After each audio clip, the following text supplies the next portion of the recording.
sort of alleviate some of the issues that sometimes people have with RabbitMQ at scale. Cool. All right, so I think we still have people that are joining, but I guess it's time for this talk. So why don't you'll keep admitting people, right? All right, I apologize for the mask, Jonathan, but it's a there's a number of students here, at least one. And then you have a bunch of people, both students from the class and beyond from the Collaboratory.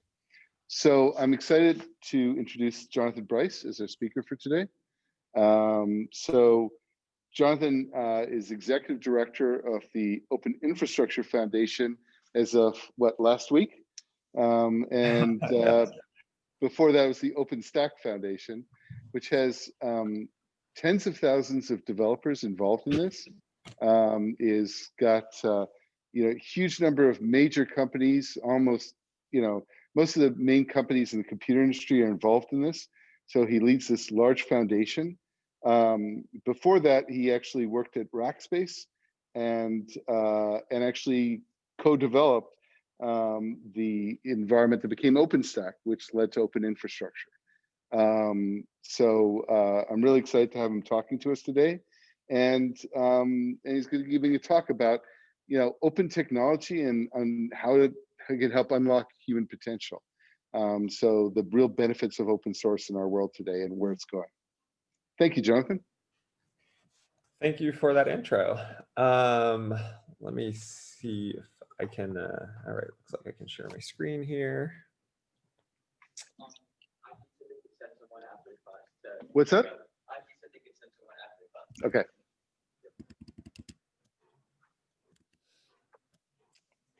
All right, is this showing up here? It is. Cool. So yeah, as I guess I should call you Professor Krieger, right? As Professor Krieger mentioned, I wanted to talk a little bit today about open technology and give a little bit of the background of why I believe so strongly in open technology, and also where I see it playing a key role in our lives right now, and a little bit about why I think that everyone, including all of you, should care about open source software and open technology in general.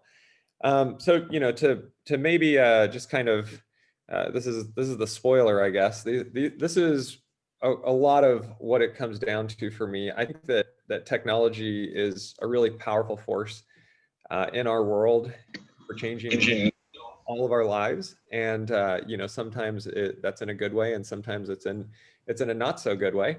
But technology definitely has such a massive impact on everything that we do, and I think that collaboration among individuals is also a really powerful force. I think that when we strive for open collaboration, we actually tend towards better results. We tend towards more of the kind of good outcomes. And so fundamentally what it comes down to me is I think that open collaboration becomes really important in driving technology towards positive change and towards positive impact in our lives and in our world. And so that's kind of the I guess the fundamental philosophy that I have come around to over the last couple of decades, and so I wanted to go back a little bit to how I arrived at that, and then some of the experiences and lessons that we've learned along the way in doing OpenStack and other open infrastructure projects. So if we start out and we go way back. Originally, I did not always want to be a technologist. There was a period of time where I really wanted to be a rodeo clown, and my mom was she was a good mom who who sort of tolerated all of my crazy ideas. And so this is when I was about 4 years old, and I ran around dressed up like a rodeo clown. Later, I wanted to be a baseball player, ran around dressed up like a baseball player. But soon after that, I discovered that there were actually other things in the world besides baseball and rodeos, including computers.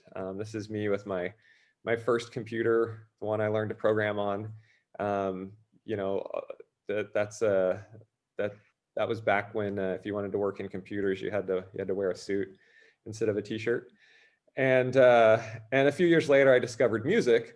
And you know, I mean, I had already known about music, but I started to really get into music. And so for a long time, I was kind of on this path of wanting to be a professional musician, and computers were sort of a hobby. I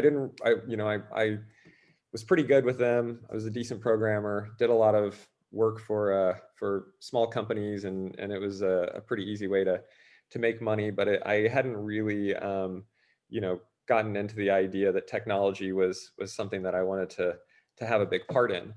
And what actually took me in that direction was when I was a teenager, I worked with my brothers who owned a commercial cleaning company. And I spent the summers working in all of these office buildings, cleaning toilets and urinals and emptying trash. And you know, the cleaning crews come in at night, so it was an odd shift, and it was hard and dirty work. And during this time period, this is really when the World Wide Web was first taking off and becoming a thing. And one of my brothers said, maybe we should have a website for our business. And so, you know, I built a website for them that was pretty simple. And as I did that, I started to look into more dynamic types of web applications, which in the 90s were extremely simplistic. A lot of the web applications, you still had to like custom code all of the request and response header management, usually in C. Eventually Perl came along and made that stuff easier, and then PHP and other languages. But when I did this, I built this website out. It actually was the first time where I saw how technology could impact even something like, you know, cleaning toilets. Their customers started, they were happier, they were retaining them better. They were beating out other cleaning companies for deals because they added this element of technology, which is fairly simple technology and, you know, built by a 15 or 16-year-old. And that was when it started to click for me that, you know, maybe this is something that I wanted to get more serious about. So a few years after that, I started working at a very small company in San Antonio at the time. It was just about 20 or 30 people. It's called Rackspace.com. And these are some screenshots from the Wayback Machine, which is why there are some missing images in here. But I started, you know, kind of doing the same sort of thing again, which was building websites and taking specifically, you know, this now it was a technology company, but taking what they did online and making it more complex and better. So eventually, you know, we had a better website. We had this pretty awesome thing we called the configurator on our website at the time that you could go on and you could build a server, design it, decide how many hard drives you wanted in it, what operating system, networks. You could actually put multiple servers together, submit it, and it would go to our data center techs who would build it, put it online, cable everything together, and you would now have this pretty powerful set of technology infrastructure connected to the internet. During this time period, you know, this was during the dot-com boom, and we worked with a lot of major companies who were just starting to get online. So, you know, Delta Airlines and different news channels and lots of kind of Fortune 100 companies. So through this process, I was really starting to see and develop this idea that, you know, that technology actually was kind of a key thing that was going to have a bigger and bigger impact in our life. And I took that concept from the cleaning company and built our first portal, which we called My Rackspace. And this really opened my eyes to the power of automation and self-service. And, you know, these are, I'm kind of trying to build up some fundamental concepts here because I think there are so many things that that exist around us in our technology world and in our day-to-day lives that we sometimes take for granted. But for the first almost 10 years of the internet and the World Wide Web, it was almost entirely broadcast, and it was push, and it was here's information, and here's a publishing channel, versus here is something that is actually very interactive that I use to do daily activities with. And one of the really big examples of when I realized this power of automation and self-service is in our portal, we created a tool that allowed people to manage DNS. And DNS systems have been around for a very long time. And 20 years ago, most DNS in the world was running on bind and managed through these text zone files that you hand coded. And we actually had 8 fairly technical system administrators who their full-time job was just to edit zone files in text and manage the DNS for our customers. Eight highly paid, system engineers. So and we were having to hire more because their customer base grew. DNS was something that was constantly changing. And then, if you've ever edited a zone file, they are quite tricky and finicky about the format of them. So if you put a comma instead of a semicolon or a semicolon instead of a comma, the DNS server just actually wouldn't start. So this was something that I was like, I think that we could build a system inside of my Rackspace and let customers do their own DNS edits. And we did this, and within 1 week of doing that, 80% of the DNS edits that were happening were self-service. And it was a really incredible kind of eye-opening moment for me when I realized that, it wasn't that people didn't want to use technology, it's that we weren't actually like driving technology to the things that they wanted to do yet. And when we used technology and we used automation to give them something that was useful, it was adopted very rapidly. And I think that's something that we see really laid out today in a lot of areas of our life that we'll talk about a little later. So this concept of kind of technology, concept of automation, these concepts of self-service, they all came together to where in 2004, I started a company with a coworker. It was called Sitelingo, and it was to bring all of that together and basically automate the things that Rackspace was doing to get people online, kind of combine that all together, automate it, and really, this was before the cloud had really started to exist, but it was one of the first kind of cloud companies in terms of what we were offering. And eventually, we were acquired back into Rackspace. We changed the name. We called it the Rackspace Cloud. We added different products and services into it, and it just kept scaling and growing and getting a lot of adoption. So one of the things that was interesting, I'm going to go back a couple slides here, but through all of this, underneath the hood, it was all built on Linux, Apache, Postgres, MySQL, Bind, OpenLDAP, Memcache, like all of these open source server technologies that were under the hood driving all of these things. And Jonathan? Yep. Do you mind if we interrupt with questions, or? No, go ahead, interrupt. What was the exact timing of this? Like when related to, EC2, for example? Or? Yeah.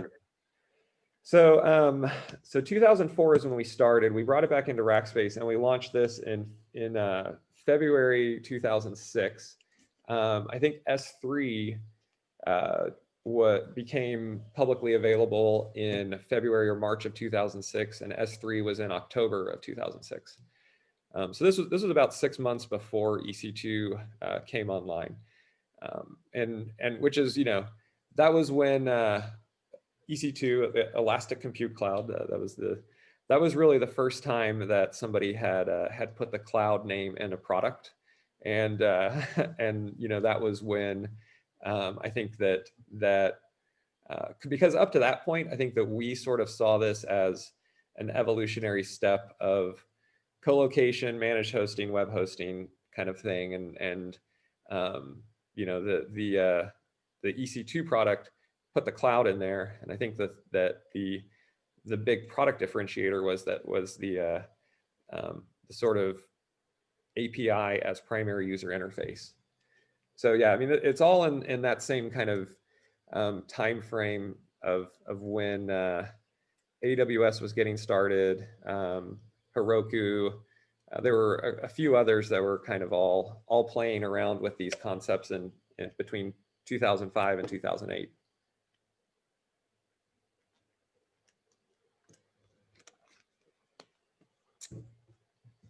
Thanks. Yeah, feel free to jump in at any point. Since I'm sharing slides, I can't, you know, necessarily see people or the chat, so just feel free to interrupt. So, you know, open source was actually underpinning all of this, but it was really kind of a pragmatic usage of it rather than anything that was super philosophical at this point. And the pragmatic usage was that, you know, when I started at Rackspace in '99, Rackspace was very small and didn't have budget to go do things like buy Windows servers, and you know, we had a bunch of really smart geeks that were the early employees who could figure out how to make Linux work, and that ended up being a big part of the early days of the Rackspace business model, where it was around taking Linux, MySQL, Apache, and making it work for companies who wanted to build websites on top of that.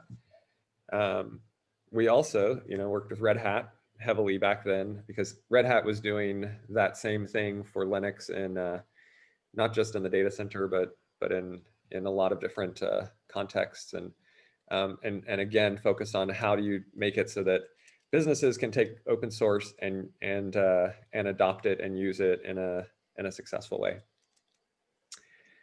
So around this 2008 time period, our business was growing like crazy. You know, we had started with just me and Todd, and at this point, the cloud division at Rackspace was about 500 people. We'd gone from literally 2 servers that I had started building all of this on to tens of thousands of servers across multiple data centers, from no revenue to $100 million in revenue, and the cloud was really starting to kind of, this, I would say 2008 is the point where the cloud really started to catch on among business overall. We started to have companies like Walmart and others who were saying, okay, maybe we should use this. But you know, not everybody at the time was bought into cloud. Richard Stallman, who's a big free and open source software guy, this was his quote about the cloud: "Stupidity, it's worse than stupidity. It's a marketing hype campaign." I've always loved that the only thing worse than stupidity is a marketing campaign. And then, you know, Larry Ellison had a longer quote, and he talked about how the computer industry is very fashion driven, and you know, he said it's complete gibberish. And so, you know, it's not everybody was bought into it yet, but customers really were eating it up. And what we saw within our business, you know, just years of 200% growth.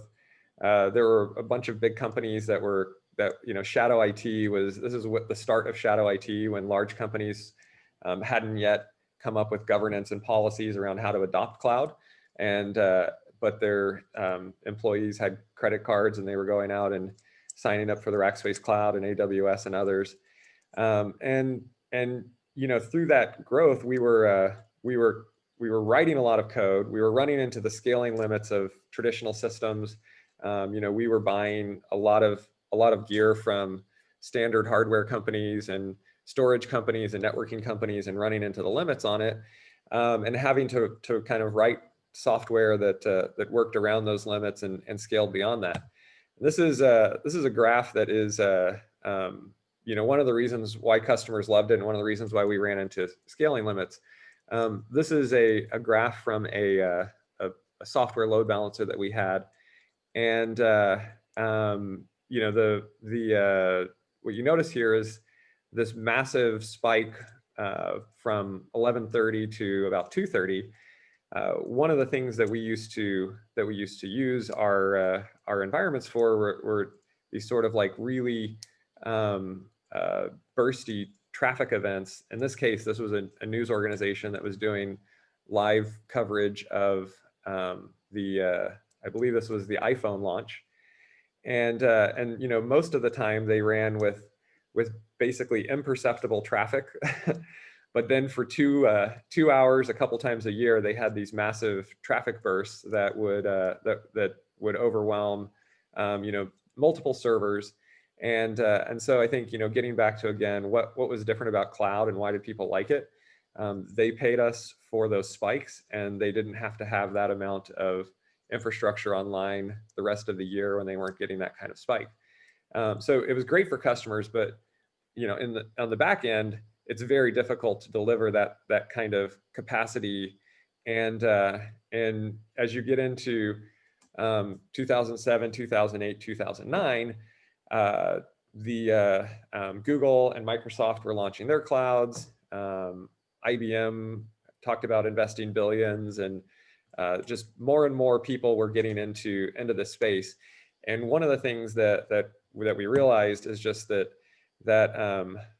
we could not kind of try to outrun the entire industry on technology alone for forever. You know, we had really been very early, and in some ways we had been first into this space, but that didn't matter because especially in our industry, technology is never a long-term sustainable advantage. There's always somebody who will copy you, catch you, surpass you, and that is, I think, just kind of another one of those sort of fundamental truths that we were seeing play out around us, and that, you know, we had to adapt for. And so what we did at Rackspace is we started to take all of these things that we had been learning around, you know, cloud and technology and where we could make a difference. And we decided that we were going to look at a strategy of open innovation.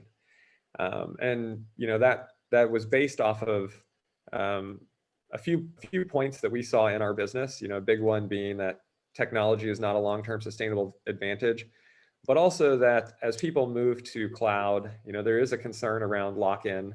You know, through our usage of open source and then our modification and contribution as we took it to larger and larger scale, we started to think that open source is really the best model for software development.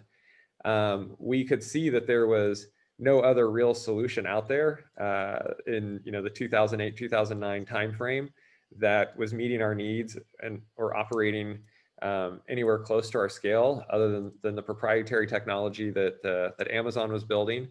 And we also saw that we had this benefit of having a lot of customer input from all of these different large and varied applications. And so, you know, we felt like there was an opportunity to really adopt open innovation in our products. And you know, one of the things that I think is really important is that I have always felt that that open source is really, it's an innovation philosophy. Sometimes people, I think, confuse it with a business model, and I know that this is something that Red Hat has preached for a long time too. That open source is not a business model, but it's also, you know, it's not just about. I don't think it's just about marketing. It's not just about kind of a freeware type gimmick. It really is an innovation philosophy, and that is that's something that I want to talk about a little more. But that is one of the fundamental things that I think has really shaped what I do now and what I believe about how we should develop technology. And I would encourage, you know, all of you, as you are looking around the industry and looking at different technologies to think about some of these more philosophical elements, because again, technology has a huge impact on humanity. It has a huge impact on our lives. And I think that in the tech industry right now, we have a lot of examples of organizations and people who have kind of charged ahead full speed into technology without necessarily thinking about what the ramifications are for kind of society and the way that technology can have those impacts. And so, to me, open source is one of the really important philosophical elements of the technology industry that people should think more about. So, whenever you start talking about open source, especially in a commercial context, people always want to say, well, how do you add value? If you're giving away your IP, how do you make money? That's what adding value really means. And I think that there are a lot of ways that you can do that. It's mostly around taking these core technology concepts and integrating them into other services. So that's the kind of thing that you see pretty much every company on the planet doing now. When you look at a company like AT&T, the largest carrier, so much of what we do in our world relies on networks. And if you look at AT&T or Verizon, they are not relying on technology as their differentiators. They're taking technology from a number of different sources, from vendors, from open source projects. They're putting it together, they're operating it, and they're delivering something that has just a massive amount of value to the world and to businesses and to individuals. And that sort of applies in anything that you look at. And when you look at companies who have been really successful with open source, they have done the same thing. They provide support, they provide upgrades, they provide maintenance, monitoring, they run it as a service. If you look at a company like AWS uses tons and tons of open source, and then they run it for people, and they make a pretty good business out of that, and a nice profit.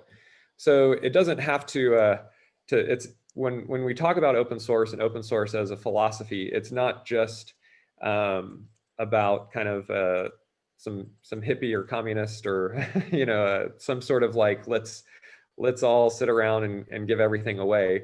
It really, to me, is about what is the best way to bring people together to innovate. And when you do that, there are many, many ways to make money on top of that. So that's a little bit of a sideline here. But those were some of the discussions that we had in 2009 at Rackspace, and what that led to was us launching OpenStack in 2010 with NASA. And so we took some of those things that we had talked about, and we were trying to be really intentional with how we created the community, and we developed something that we called the 4 opens, which were open source, open community, open development, and open design, as a statement of how we wanted to build a community, operate a community, develop the software together. It wasn't just about let's open source the code under an open source license, but it was let's create a process where all of the design, all of the ideas are open for review, open for collaboration. The development all happens in the open. Every line of code gets reviewed and checked. The community is open to anybody who wants to participate. You don't have to be a friend of mine or of Rackspace's. And then, yes, of course, it's under an open source license. And so that was where it really started from.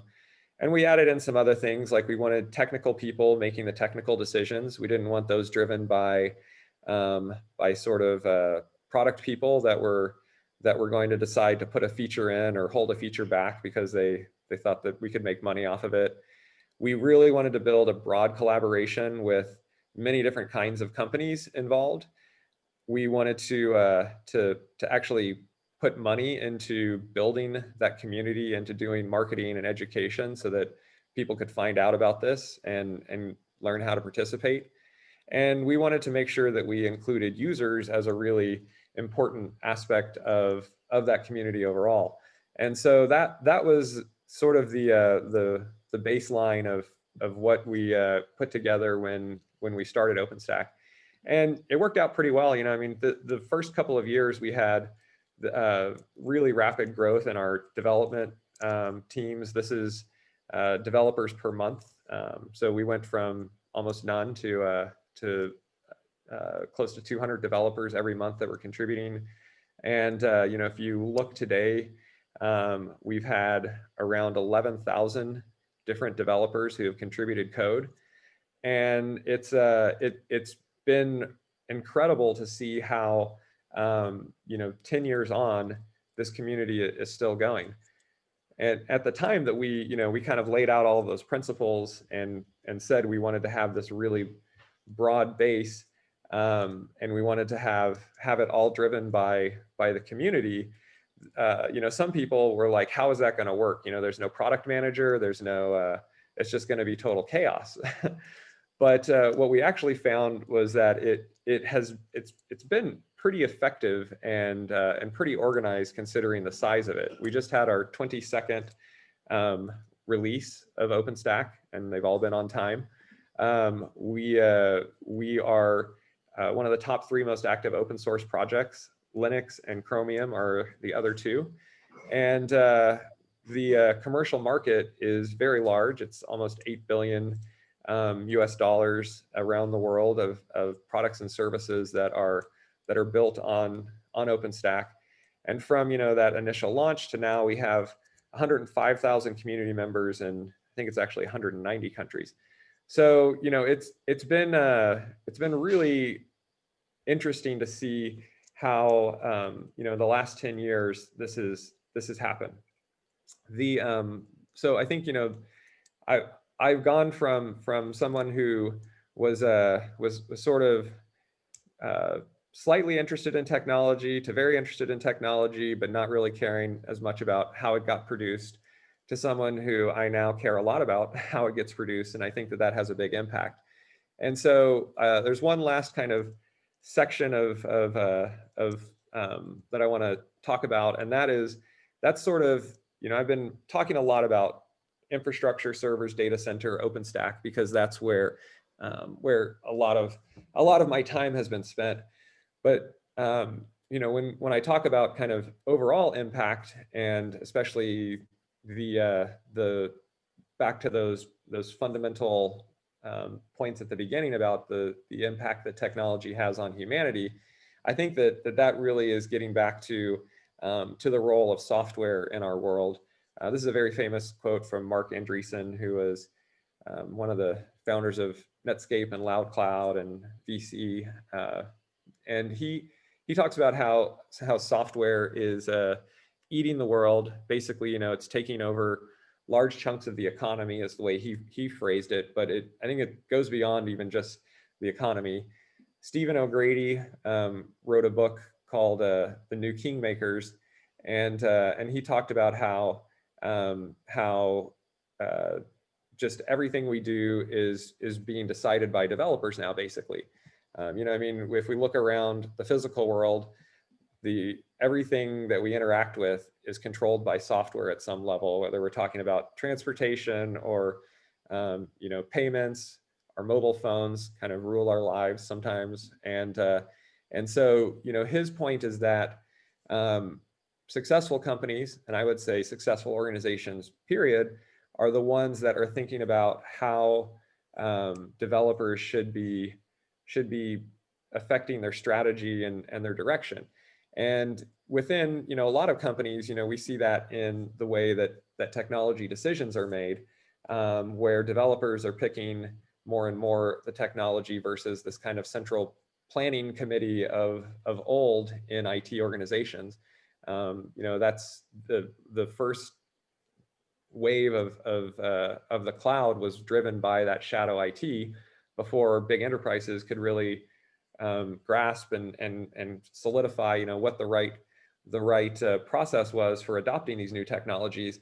And if you look around, at some of the applications today that are being built, there are so many dependencies when you look at things like Node.js and NPM, where an application is pulling in dozens or hundreds of dependencies, and they have a dependency chain, and on and on and on.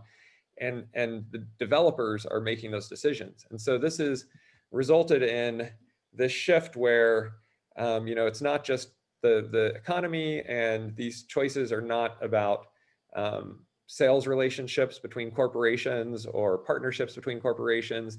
In a lot of cases, the power is shifting to individuals who are making these decisions. And I think that one of the fundamental reasons is because we are more connected than ever to other individuals, to information, to different kinds of communities, and all of that influences the things that we want to work with, and the way that we want to work. One example of this that I think is kind of just a way to look at that change and that impact. If we think about how software today gets developed, most software goes through some kind of source control system, and most source control systems have some sort of a review mechanism in there. And if we were to think, back to what a code review would look like in the 19th century, for instance, you might spend a couple of hours and you sit down and you'd write out your code proposal, and then you'd roll it up in a scroll and you'd put it on a ship to send it to the guy who was the expert in file systems, who lived on a different continent, and it'd end up on a train, and eventually, stagecoach out to the individual who would look at it and decide that it wasn't quite good enough yet. And it's kind of a silly example, but the point is, communication, decision making, information sharing, all of that has changed dramatically. And especially in the technology industry, we see code review happening virtually around the clock in real time through things like GitHub. This is OpenDev, which is the code review system that we run at the Open Infrastructure Foundation. I took this screenshot a little earlier. You'll notice that it's an entire screen of changes that people are working on, and this is in a 10-minute window that these have all been updated. So 11:40 to 11:51 this morning, and there are pages and pages of this, thousands of developers who are constantly working together and getting rapid feedback. And so that level of connection allows us to move faster. It also allows us to try things at a lower cost. It allows us to have more breakthroughs and share what we create and what we learn more rapidly.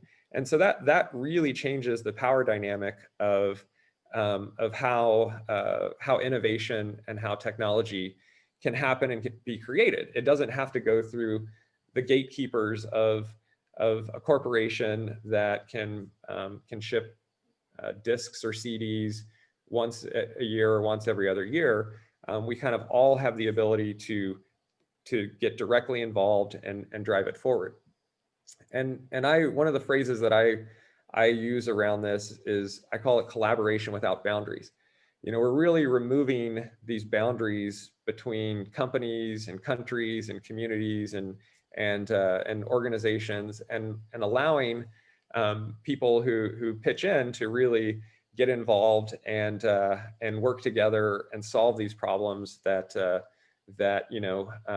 used to we would all try to solve in different silos. And this is what we as a foundation are working on, and what we want to do. And the reason that I know Professor Krieger so well is we have been working on a collaboration around the sort of infrastructure components that power systems at a set of universities, and thinking about what should those look like in the future. And I think that that's a great problem that we all depend on. Digital infrastructure underpins everything that we do. And so it's something that we should have a lot of bright minds working on and thinking. And this is, by organizing it through by the BU group, the Harvard group, MIT, Open Infrastructure Foundation, all of these groups coming together. What we are doing is we're able to bring in more people to solve these problems and make sure that as we look out in the future, we're going to have a lot of choice for where our infrastructure lives, who has access to the data, how secure is it, how reliable is it, and to me that is providing choice is really a key piece of all of this and what underlies it. So I'm gonna skip ahead here a little bit and just kind of get to, so one of the things that I think is a great analogy is there's a group called the Silk Road Ensemble, which was started by Yo-Yo Ma. And he got a group of musicians together from all of these different countries. And he said, we don't all speak perfect English or Chinese or Persian, but we speak perfect music language. And what he wanted to do was he wanted to get them together outside of the more rigid structures of the classical music world. And rather than kind of conforming, he wanted them to collaborate and create and come up with sort of new ways of putting music together. And there's a great documentary called The Music of Strangers that talks about their journey and what they came up with.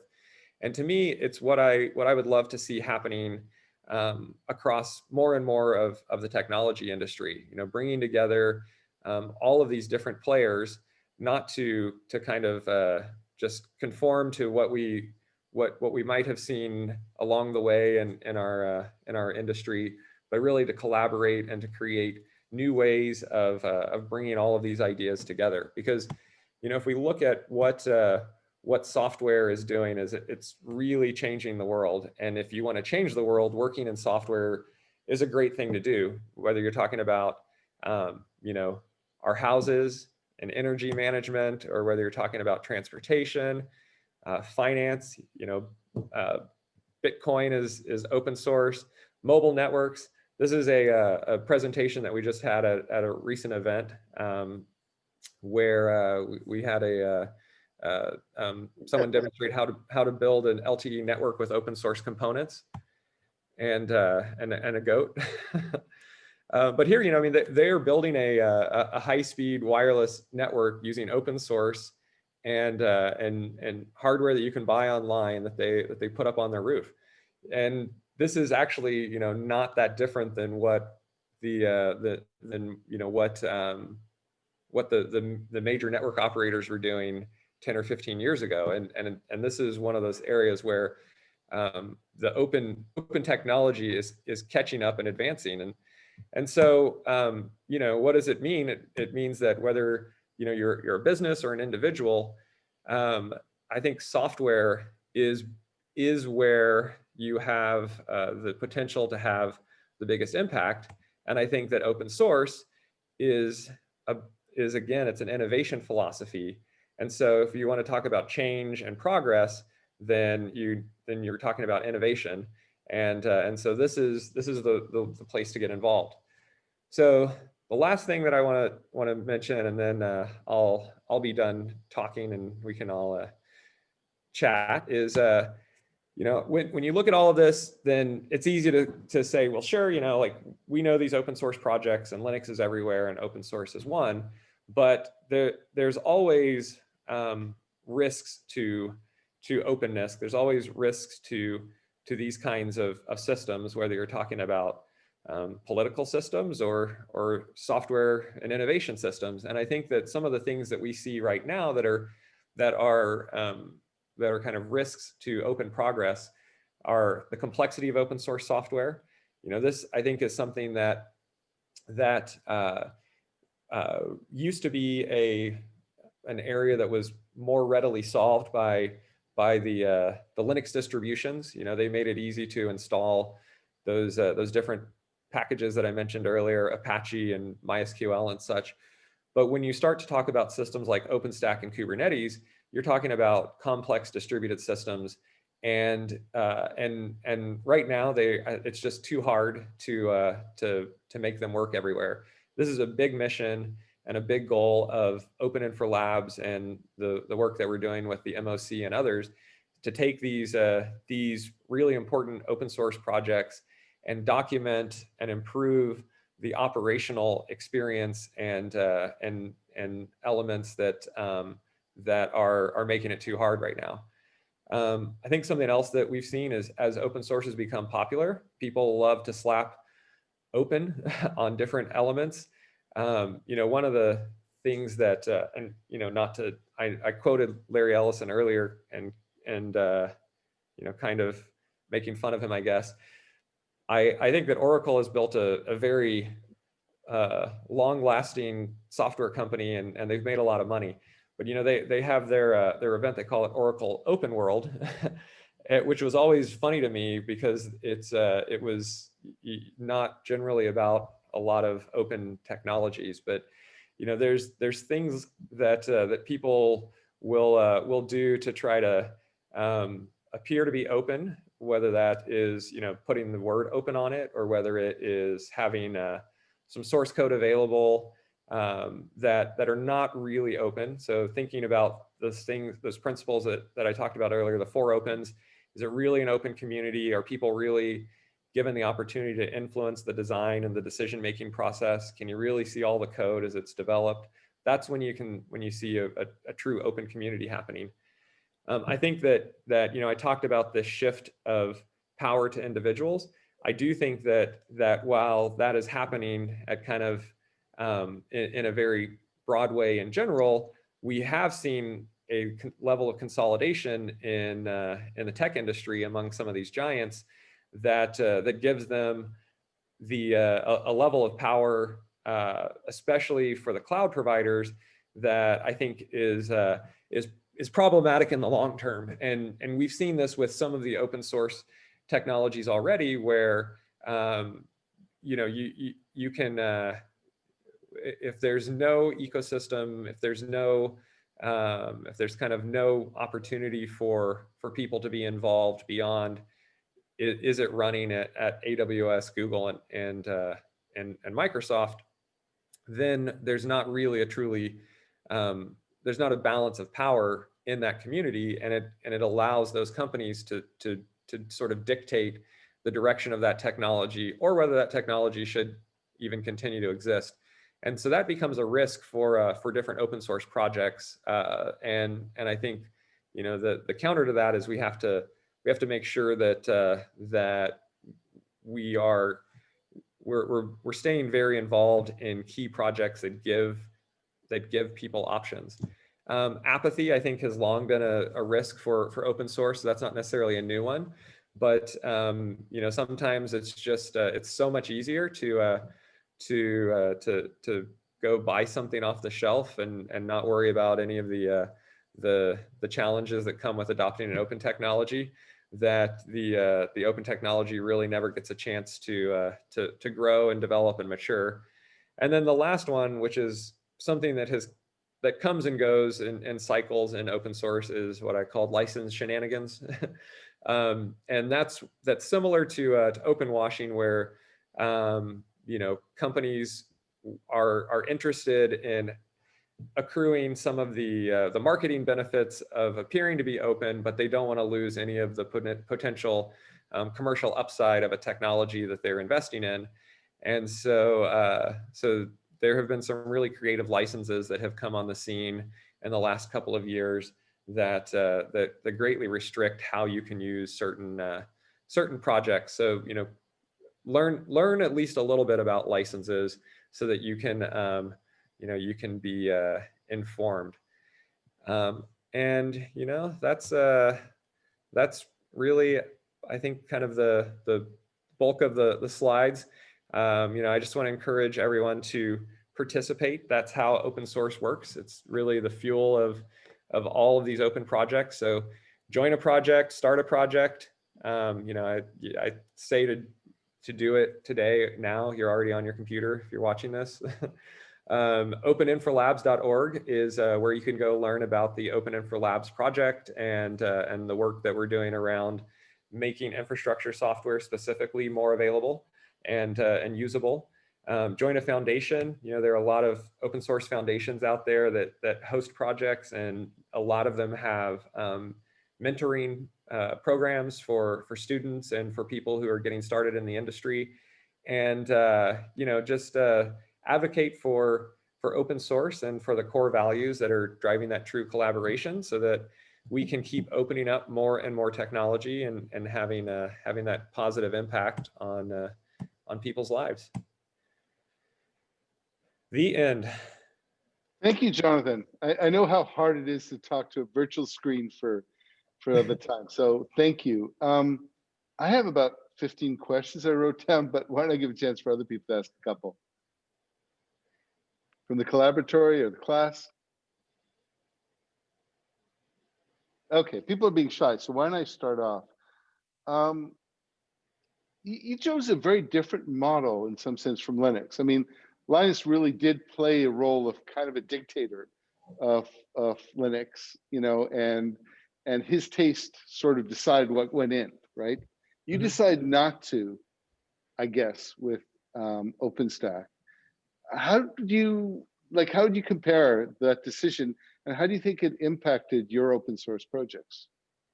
Yeah, that's a good question. I actually have a guest who's here because we're working on some stuff, but I have Mark Collier here as well, and he worked with me at Rackspace and was one of the big drivers of opening up OpenStack, and including license choice and stuff like that. I'll make a comment while he moves his chair over. Then jump in. Yeah. So I think that frankly, one of the things is in the beginning, we had some people that hey, Mark. Hello. Nice to see you. We had some people that wanted to be Linus. They wanted to be the dictator when we started this. Yeah. But I think that we, you know, we honestly felt like that model is not as sustainable, and you know, how many Linuses are there in the world, and how many Linuxes are there? There's one, and then there have been a couple of other projects that have followed a similar model, but I don't think any of them have really made it as long as Linux, and it's very hard to find a Linus. And yeah, I mean, I would say that like it's referred to as the BDFL, which is supposedly a benevolent dictator for life, is the way it's you know, summarized the Linus model. And of course, you know, you have to hope they're benevolent, right? That's the dictators generally, you know, don't always trend that way. But I think that what the draw of that model, what makes it compelling is that you are going to, especially with a big and growing community, as more companies and individuals get involved. Sorry, my cameraman is having trouble back here. It's going to, you're going to have a lot of different ideas and competing interests and opinions, right? Lots of opinions around what direction should go, add this feature, don't add this feature, how to implement a feature, what's the architectural decision, what language should we use? Like, there's an infinite number of things to debate. And so the draw or the advantage of having a dictator is they can make the tough calls when there's just somebody has to make the call, and otherwise, you know, the sort of too many cooks in the kitchen phrase gets thrown around. So what we did with OpenStack is we acknowledged that is a real issue in open source. And so with the individual projects within OpenStack, so OpenStack has different components, as you probably know. There's, you know, Nova and Swift and different pieces. Each of those individual software projects actually do have what we call a PTL. So the way we designed our governance is that is essentially kind of it is a dictator for that project. So if there's a dispute, there's a final hard call that needs to be made, that PTL can make that decision. The distinction though is it's not for life. So it's an elected position. So the core contributors, anyone who's contributed code to that particular project, can participate in running and voting. So there's like an elected sort of representative democracy element to it. So So throughout the term of that person's tenure, they have, absolute authority, and oftentimes they don't necessarily need to use it every day, but it's there in case there's a dispute on a hard call needs to be made, so you can keep making progress. So we kind of implemented that concept, but we did it in sort of a elected manner, and oftentimes, people will stay on for several years, but then at some point they rotate out because it's a very demanding job when there are thousands of developers lobbying for whatever point of view they have. But that's kind of how we approached trying to get the best of both worlds between the advantages of like a benevolent dictator for life without the for life part. You have problems with recounts in those elections? Let me call Rudy, my lawyer. He's on the other line. We used ranked choice voting for all of those technical elections. So. That's true. Actually, some of the people in our community, you're talking about whether it's worth learning about licensing, and it's kind of a necessary evil, but governance is another thing that is in voting. It's an endless topic, but some people in our community were very passionate about about voting methods. There are lots of different ways to do it, and so ranked choice voting is something that we've done. So Interesting. Hopefully do it a little better. Again, I have a couple more questions, but before I do that, the audience. Okay. I guess I guess if I look at Linux started off and only succeeded because it was open source. I mean, that was its fundamental differentiator. It had nothing, it was sort of a toy when it started, and it was started as an open source project. You created sort of a successful product for Rackspace and then open sourced it. What had to be changed? Because that's a really different evolutionary model. Yeah. Everything, literally. When the original idea when we started OpenStack was to take the code that became Swift from our cloud files product, which was our object store. But the part of why it made sense to take Swift is because Swift was a complete and total rewrite of the original cloud files product. So in 2008, we started to hit scaling limits in that object storage product as we grew past billions of objects, and so we knew we needed to do a rewrite of it. And in 2009, towards the end of 2009, when we were getting well along in that rewrite, that was when we started thinking about open sourcing all of this technology. And so before it ever went into production at Rackspace, it was kind of the plan of record that we were going to open source it. So that meant that, for instance, if you used early versions of Swift, you might notice that it had no authentication in it, and that's because they built Swift so that it wasn't tied to the internal non-open authentication that all of Rackspace depended on. So that was the Swift side. For the server side, we were at the point where we were just about to do the same thing for our cloud servers product, and that's what we were going to open source as the other component of OpenStack. And then we met the crew at NASA that had written Nova, and Nova was I think it was 8,000 lines of Python. It was they kind of prototype. Yeah, they prototyped it out. So what we started with, in terms of code, it wasn't really like the sum total of all the software that ran Rackspace's cloud. It was pieces of that and pieces of what was going to be the next generation of the Rackspace cloud. So it was a little bit of both, but and the original intention was to do the cloud servers V2 rewrite completely in the open, and to start with nothing. And instead we got to start with a functioning prototype from NASA, and then go from there, build it, and then eventually, I think within about a year after that, we had it running in cloud servers as cloud servers V2. And then over the next couple of years, we did a whole migration where we got rid of all of the cloud servers V1 code. So yeah, it was trying to take what we had written and built as our V1 of the product then open sourcing that, I think that would never have happened.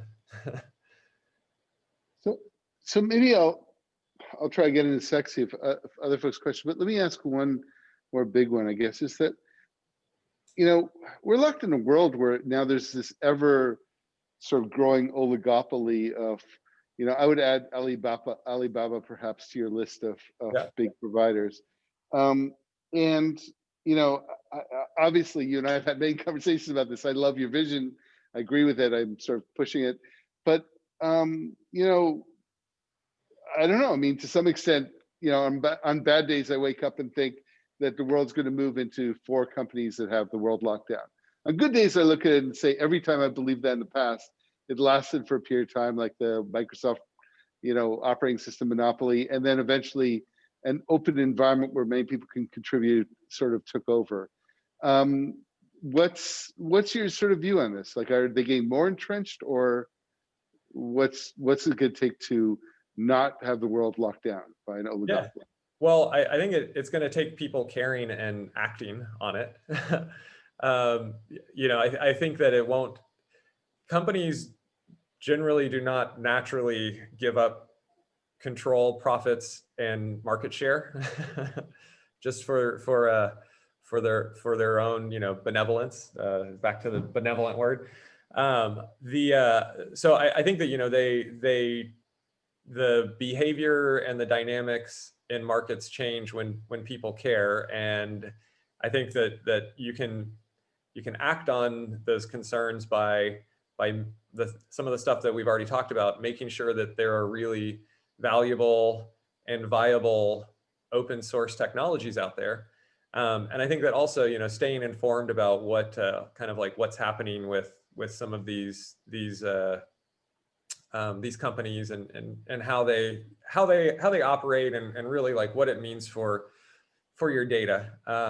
You know, I think that the public clouds, I think the hyperscale public clouds are actually super innovative, super valuable. But I think, you know, there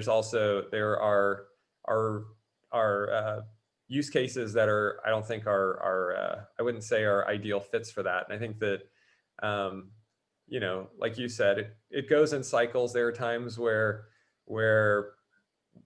in the technology industry, we tend to have this sort of like, you know, love of new things, and the new thing is going to fix all the problems with the old thing, and then eventually you realize there are some problems with the new thing. And I think that we've been in this love cycle with cloud for a decade. But as we look at what is happening on the horizon with things like edge computing, I think we're going to get to a point where we see more need for compute power on the edge than we do in data centers, and I think that level of distribution starts to disrupt some of the at-scale benefits that you get from the hyperscale providers.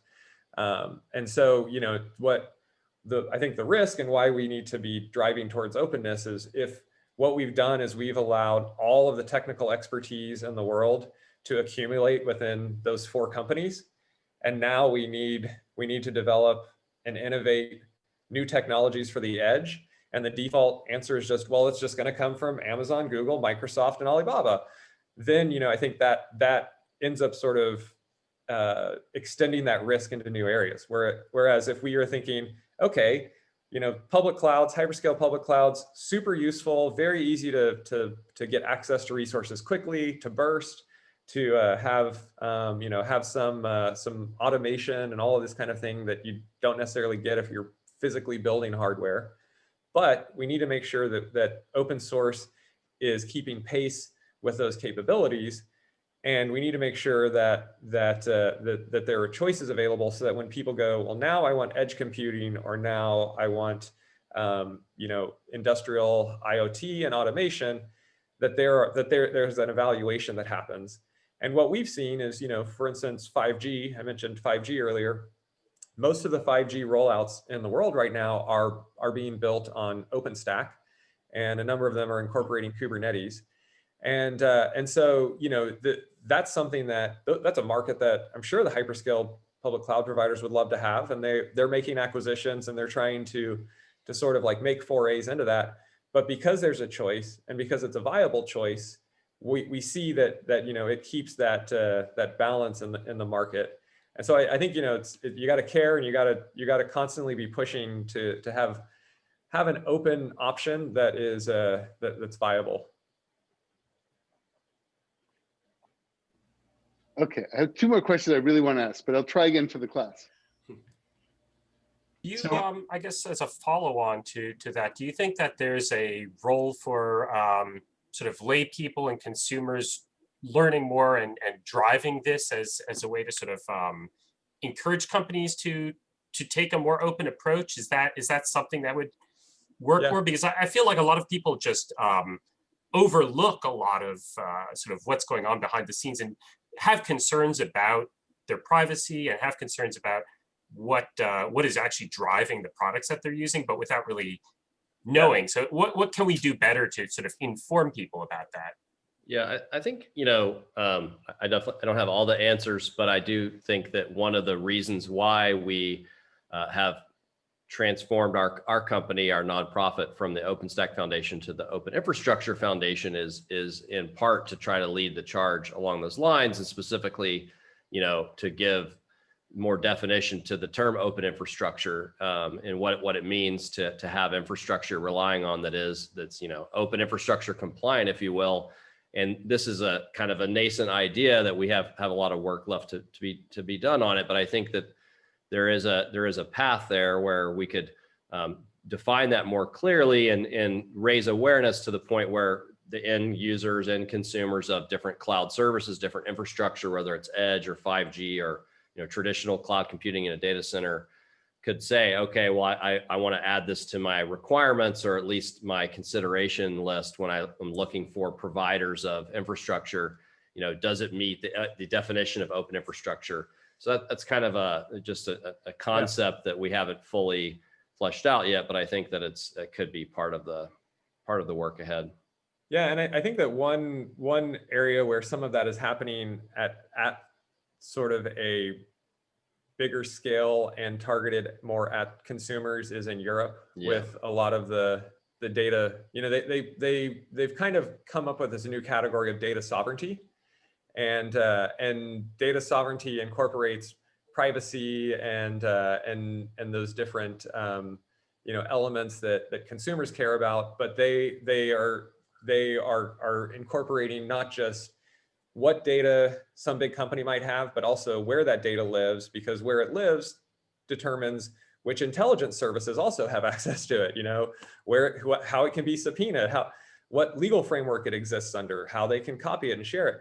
And so, I think that it's very early on, but the data sovereignty efforts in Europe, to me, are quite interesting along those lines, because I think that we work with a lot of European companies and individuals. GDPR was a big data privacy law that went into effect. I think it's been really confusing for almost every company on the planet of what GDPR actually means and requires, and the compliance regime that it exists under. But just it'll take a few iterations to get these things right. But I think that they're at least having conversations at a level that is more of a society level versus just kind of like a technology and technologist level. Thank you. Good question. Yeah, and just to drop one other thing to mention, if you want to do more research on it, there's a specific initiative called Gaia X in Europe. It came out of Germany, and France is now involved, and so multiple countries within Europe are getting involved, and we'll drop it in the chat so if you can't follow my Texas accent. So yeah, Gaia X is not, I think it's a relatively new initiative, but they have big ambitions around defining rules of engagement for data sovereignties that I think, as Jonathan said, is a concrete effort to give more choices and more awareness to what's happening to your data and the compute environments.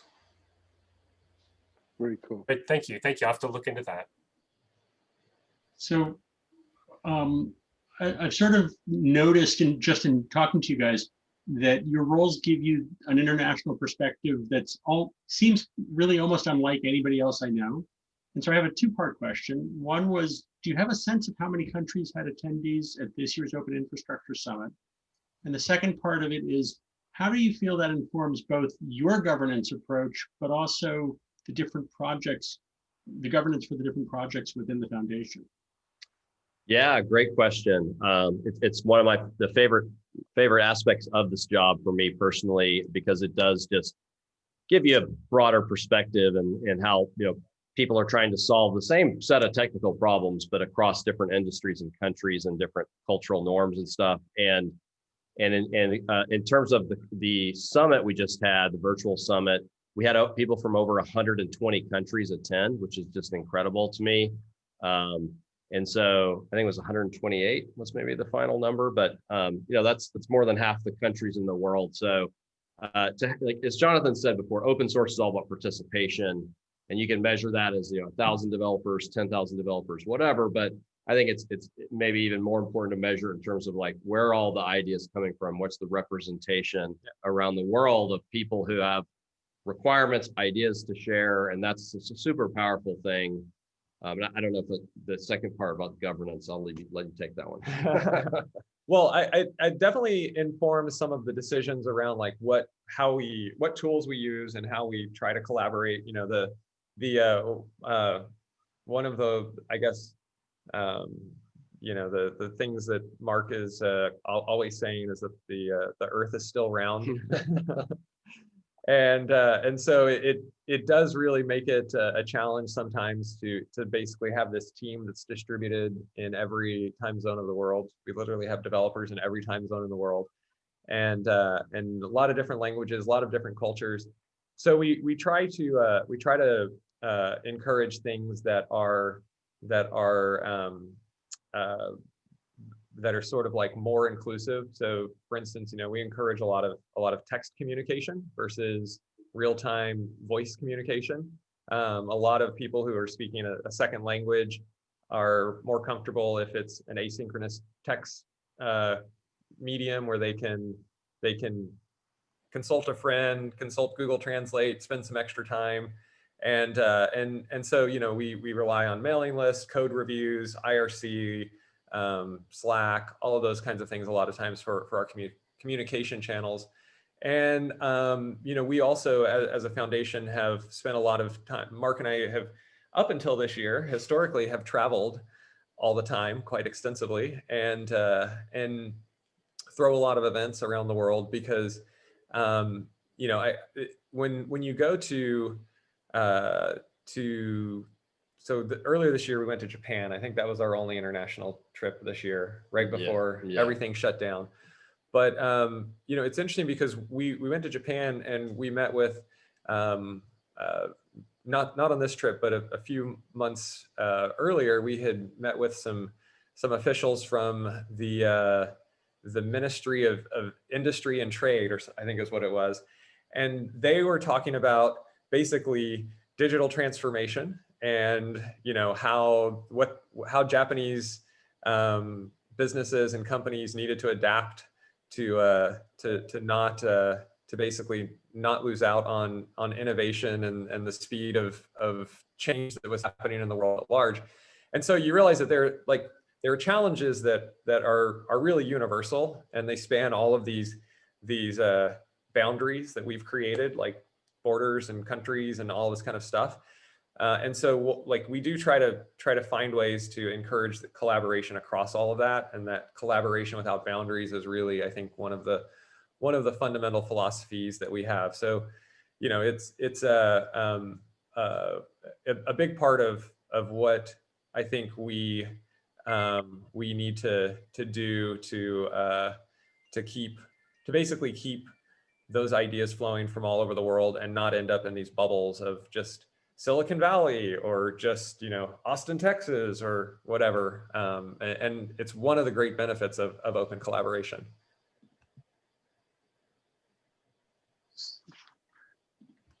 I should call it quits. Thank you, everybody, and thank you. That was an awesome presentation. I really enjoyed it.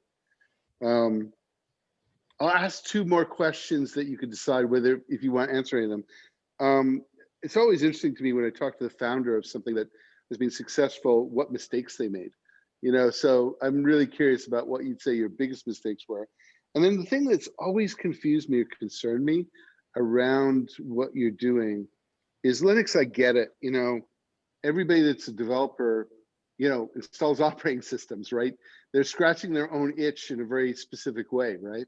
But how can you do a cloud effort?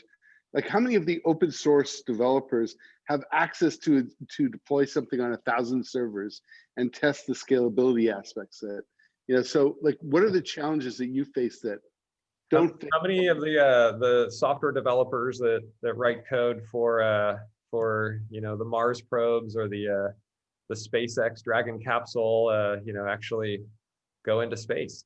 This is it's one of the, I mean, it's definitely a challenge, but I think that that's what makes software so amazing, is that you can write software that does things that are far beyond your ability to personally exercise it, and in some ways that's actually exactly why you need a big community of people to participate in projects like this.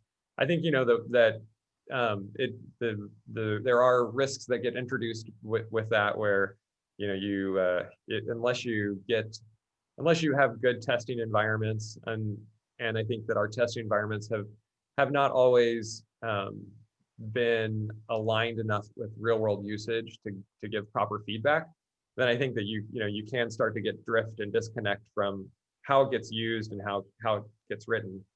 But I think that actually that's one of the most beautiful things about working on software, is the ability to create in these ways that you may never actually see or get to sort of exercise yourself. Connect the two questions and say that the mistake we made was not doing Open Infra Labs sooner, because that is an example of an environment where people can have a more practical, hands-on engagement in the software in a real world environment. And that, I'm being serious. I mean, I do think that is something we didn't do as well early on. We had a few different efforts to do it, but I think that You might want to mention what Open Infra Labs is.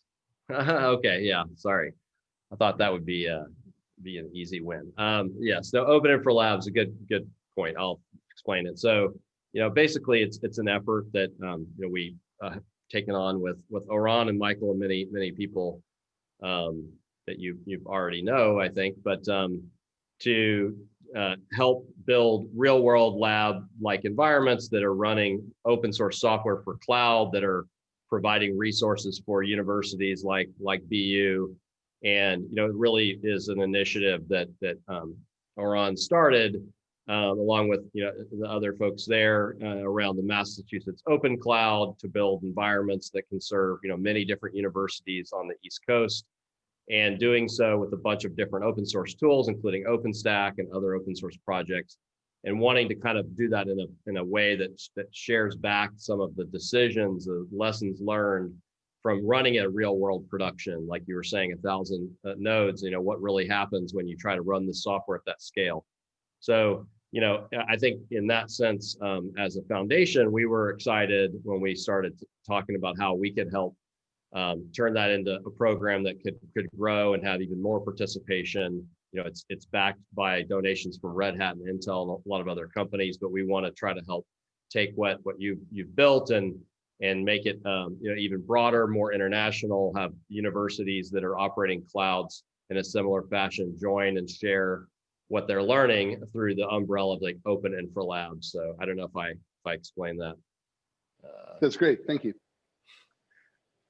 I have one other mistake that I'm gonna make, which is not it's a mistake that I think it's very it's probably impossible to actually avoid. But I think that that one of the things that led to perhaps not having the best test environment or whatever is when something has so much momentum and push behind it, it can be very it can kind of cloud the some of the fundamentals. And this is why I talked several times in my slides about thinking about the fundamentals and thinking about the philosophy. And I think that, when we started OpenStack and we went from 2 organizations and about 20 developers to a few years later, we had hundreds of organizations and thousands of developers, and lots and lots of code, lots and lots of activity, lots of people building products. It's hard at that time to go, oh, well, there are things here that are really not right. and part of it isn't, it's not even just that you're sort of like believing your own PR. Sometimes it's just, you can't do anything other than just try to hold on. For a couple of years, we were so busy just trying to keep up with the inbound growth and demand that we were busy setting up systems to handle that. And I think that because that was like the problem right in front of you, and missing that perhaps, like these testing environments, we should have done more to get that testing in earlier. I think that, for instance, like one specific feature that didn't make it in and early enough that has caused a lot of pain among OpenStack users is around upgrades. And we were on a well, we started out, the first 2 releases were 3-month releases, and then we were on a 6-month release schedule. And clearly people are going to need to upgrade, but it's just that wasn't what people were spending their time on until I guess 10 or 12 releases in. And between release 1 and release 12, we had thousands of clouds that got built with OpenStack that basically were almost impossible to upgrade. So I think that the meta mistake there is probably, even when you're doing, because you mentioned, like doing something that's successful, what are the mistakes? I think that it's like focusing on just the stuff that's coming your way, and especially like the good things. Trying to keep up with those can distract from maybe some of the fundamentals that you are not spending time on. Yeah, I wasn't thinking of connecting to Open Infra Labs, but it's like so much in this class we talk about how CD has transformed and actually deploying it, and sort of making sure you're suffering the pain of what you're building. Thank you. This was awesome. I really appreciate it, and I really appreciate how you made it so approachable to a broad audience. So this is great. Thanks a lot. And unfortunately, we don't do clapping on Zoom. It doesn't work. No, that's good. Thank you. Yeah, thanks for having us. And anybody, if you have any questions or want to know how to get involved in things, feel free to reach out to us at any point.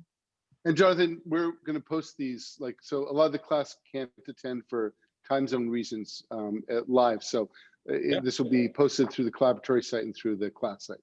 Okay, cool. Cool. Sounds good. Thanks, guys. Thanks, Thank you. bye.